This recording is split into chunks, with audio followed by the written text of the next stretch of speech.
Title: The Peak of Conflict, Rome and the Germanic Tribes. In 9 AD, the Roman Empire under Emperor Augustus was at its zenith, stretching from the deserts of Africa to the forests of Germania. But the northern lands presented a challenge. The Roman army, led by Governor Publius Quinctilius Varus, marched through the dense, fog-covered Teutoburg forest. Among Varus's legionaries was Lucius, a seasoned but weary centurion, and beside him marched a new recruit, Marcus, eager and ambitious but inexperienced in the brutal realities of combat.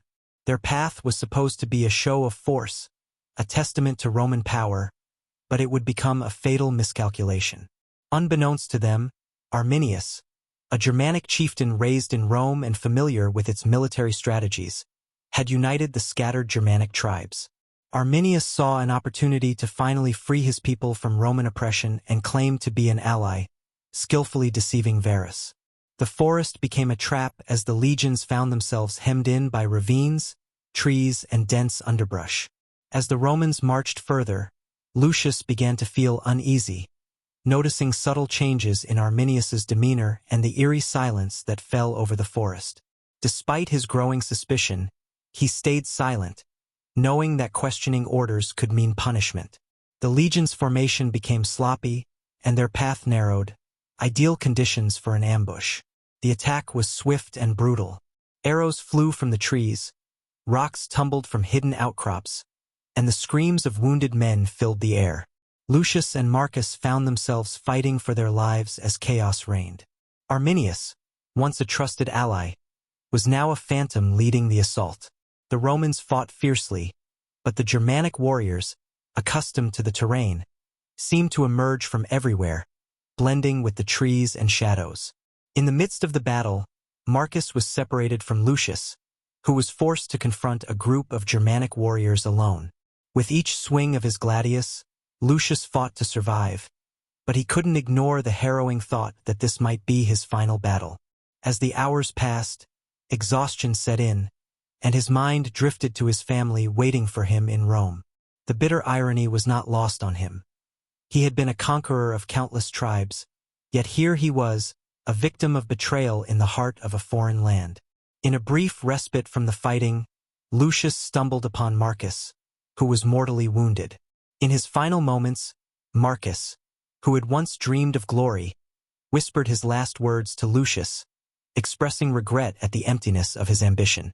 Lucius, holding the young man's hand, made a silent vow to honor his fallen comrade, even as he questioned the value of the empire he had sworn to serve. The night was unforgiving. Cold, rain, and fear enveloped the Roman soldiers. Many of them were already dead, lost to the relentless waves of attacks. Varus, witnessing the devastation and understanding that retreat was futile, made the ultimate sacrifice, taking his own life rather than facing capture. The Roman forces were shattered, and the survivors were either killed or taken as slaves by the Germanic warriors. In the days that followed, Lucius wandered alone, hiding from roaming bands of Germanic warriors. He was consumed by a sense of betrayal, not only by Arminius but by the empire that had promised him honor and glory. As he limped through the forest, he was haunted by memories of Marcus and the countless others who had fallen for the empire's ambition. He vowed to return to Rome, not as a hero, but as a witness to the futility of Rome's endless expansion. The Battle of Teutoburg Forest became a turning point in the history of the Roman Empire. Though Lucius eventually found his way back to Roman territory, his faith in the empire was irrevocably shattered. He lived the rest of his days as a recluse, a veteran whose scars bore witness to a conflict that had changed the fate of Rome. And in the forests of Germania, the spirit of the Germanic tribes, led by the cunning and resolute Arminius, remained unbroken, marking the land as one Rome could never fully conquer. As dawn broke on the first day of the march through Teutoburg Forest, the air was thick with tension. Lucius, an experienced centurion, surveyed his surroundings with a hardened eye. He had fought in the hot deserts of Africa, across the rugged hills of Gaul, and in the complex labyrinth of the East, but Germania was different. Here, the land seemed to breathe hostility, the trees looming like silent sentinels over the unfamiliar path ahead. Dense mist clung to the undergrowth, obscuring the distant edges of the formation. Beside him marched Marcus, fresh-faced and full of zeal. To the young legionary, this mission felt like his chance to prove himself in the service of Rome, a chance to forge his legacy in a land that no other empire had been able to tame. Marcus looked up to Lucius, hoping that someday he would carry the same calm authority, the same aura of indomitable strength. "You've been quiet, sir," Marcus ventured, trying to draw his superior out of his silence. Lucius turned, his face impassive but with a hint of a frown. "Quiet is how you stay alive here," he replied. "There's something unsettling about this place. Keep your eyes forward, but your mind sharp." Ahead of them rode Governor Publius Quinctilius Varus, the commander of the operation. Flanked by his most trusted advisors, Varus projected confidence and certainty. He was intent on showing the might of Rome, believing that a march through Germania would quell the region into submission. Lucius admired his dedication but harbored a seed of doubt. Varus's grasp of the terrain, and perhaps of the Germanic people, seemed tenuous at best. Yet, there was someone who knew this land well: Arminius, the Germanic chieftain-turned-Roman ally. Tall, with a piercing gaze and a stoic presence, Arminius spoke Latin fluently, moved with a soldier's precision, and had even been awarded Roman citizenship. His charisma and knowledge of the terrain had earned Varus's trust, and he now led the legions forward, his familiarity with Rome's tactics and language bridging two worlds. But Lucius noticed something strange about Arminius in the past days.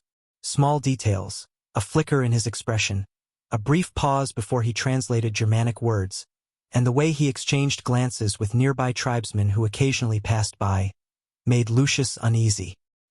He kept his suspicions to himself, aware that voicing them could be seen as insubordination. The hours passed in an unending, slow march.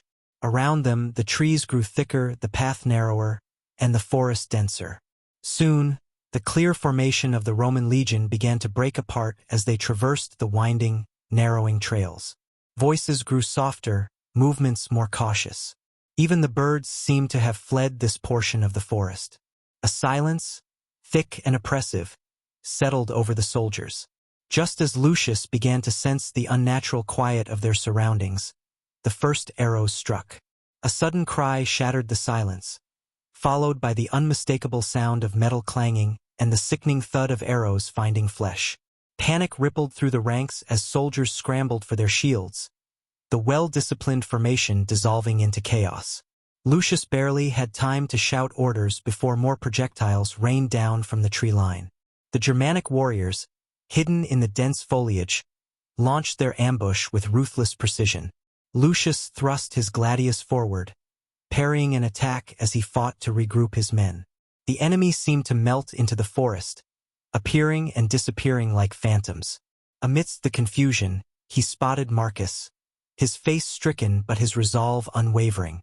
"Hold the line, Marcus," Lucius barked, though he knew that in this terrain, the strength of their lines was an illusion.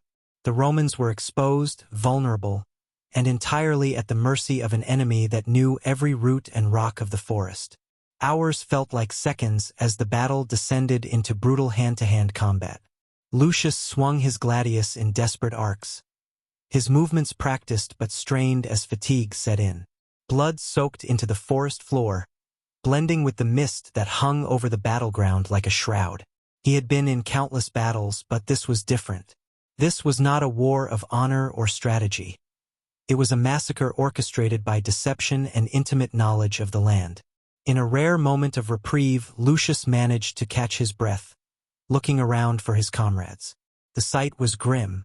Fallen legionaries lay strewn across the forest floor, their crimson cloaks stark against the moss and leaves. Nearby, he saw Marcus, clutching a wound on his side, his face pale but determined. Lucius hurried over, helping him stand, and they fought side by side as wave after wave of Germanic warriors pressed them from all sides. The sun dipped low, casting long shadows over the trees as darkness began to settle.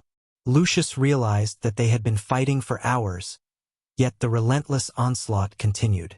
With every moment, his hope for survival dwindled, replaced by a grim determination to fight until the end. Around him, he could see the same realization dawning on his fellow soldiers. Varus, surrounded by his advisors, wore an expression of despair as he looked upon the destruction unfolding around him. At the height of the battle, Varus understood the depth of the betrayal. Arminius, the trusted ally, had turned against them, uniting the tribes under the promise of freedom from Roman rule. The chieftain had used his knowledge of Roman strategy, his trust within the ranks, to orchestrate the perfect ambush. In a final act of defiance against his fate, Varus took his own life, choosing death over the dishonor of capture. With Varus gone, the Roman forces lost what little cohesion they had. The battle became a rout, a desperate scramble for survival. Lucius and Marcus found themselves separated from the main group, their armor battered, their bodies weary. They fought their way through the forest, battling not only the Germanic warriors but the oppressive terrain and the unforgiving night that closed in around them. Hours later, as they stumbled through the darkness, Marcus collapsed, his wound too severe to continue. Lucius knelt beside him, holding his young friend's hand as the life slowly faded from his eyes. Marcus looked up, a mixture of fear and regret etched into his face. "Sir," he whispered, "all I wanted was to serve Rome." Lucius clenched his jaw, a profound sadness settling over him. "You did, Marcus. You served with honor." But deep inside, Lucius questioned whether that honor had been worth the price. After Marcus's death, Lucius continued alone, slipping through the shadows, evading the roaming bands of